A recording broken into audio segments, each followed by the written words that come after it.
અમે સંતુષ્ટ છીએ જે પેનલ આપી એના માટે. પાર્ટીએ જે નિર્ણય લીધો એ શિરોમાન્ય છે.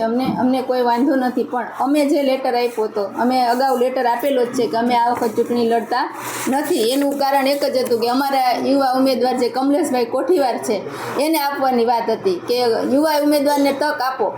અમે 2 વખત લડ્યા, આ વખત કમલેશભાઈને તક આપો. તો કમલેશભાઈને મોકલી દીધા 12 નંબર વોર્ડમાં. અને તમે જાણો છો કે અમારું કામ જે રીતે તમે અમને હાઇલાઇટ કર્યા હતા, તમારી હાજરીમાં જ અમારા બધા કામ, જે વખત હું કોર્પોરેટર હતી ત્યારે જે રીતના મારા કામ હતા એ તમે બધા પણ જાણો છો. એટલે અમારી કોઈ પાર્ટી સાથે નારાજગી નથી, એ પાર્ટીએ જે આપી. પણ એક વસ્તુ છે કે જે બેનને ઓબીસી સમાજમાંથી ટિકિટ આપી છે એ બેનને હું ઓળખતી નથી, કે કદાચ અમારા કોઈ કાર્યકર્તા એ નહીં ઓળખતા હોય. એટલે એટલી વસ્તુ છે અમારા માટે કે પાર્ટી જ્યારે ભલે ટિકિટ આપી, અમે પણ કીધેલું કે આપો, કોઈ બીજાને આપો તક. પણ એક વસ્તુ પાર્ટીએ કરવી જોઈએ કે જ્યારે એને આ લોકોએ ડિસિઝન લીધું ત્યારે એ લોકોએ અમને સાથે રાખવા જોઈએ. પેનલ બનાવી ત્યારે અમને સાથે રાખવા જોઈએ કે આપણા વોર્ડમાંથી 13 નંબર વોર્ડમાંથી તમારા બદલે બીજા કોઈને ટિકિટ આપવાની છે તો આપણે કોને આપી શકીએ, આપણા વોર્ડની અંદર આ કોણ મજબૂત ઉમેદવાર કહેવાય.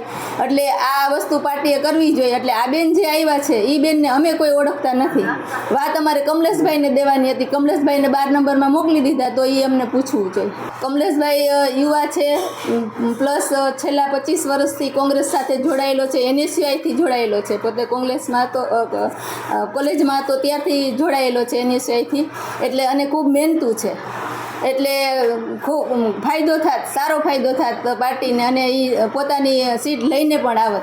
આપી એ જે પાર્ટીને જે યોગ્ય લાગ્યું એ, બાકી તો જે શહેર પ્રમુખને બધા ડિસિઝન લે એ બરાબર. અમને સંકલનમાં રાખીને કરવું જોઈએ, એટલી અમારી. અમને બોલાવ્યા નથી કે ભાઈ આપણે 13 નંબરની વોર્ડની અંદર તમે લેટર આપ્યો છે કે તમે નથી લડતા, તો કમલેશભાઈને અમે 12 નંબરમાં આપી છીએ. તો તમારી દ્રષ્ટિએ આ વોર્ડની અંદર કોણ મજબૂત કહેવાય, કોને આપણે ટિકિટ આપવી જોઈએ આપણે જીતવા માટે, પાર્ટીને આપણે સપોર્ટ કરવા માટે, કે આપણી સીટ આવે, વધારે આવે એના માટે. તો આ બેન મિસ્ત્રીના છે, પણ બેનનું મેં પણ ક્યારેય નામ નથી સાંભળ્યું.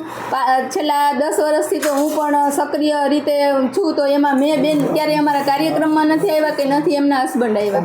એટલે અમને એ એક થોડુંક છે કે પાર્ટી માટે નુકસાન ન થાય એના માટેની વાત છે.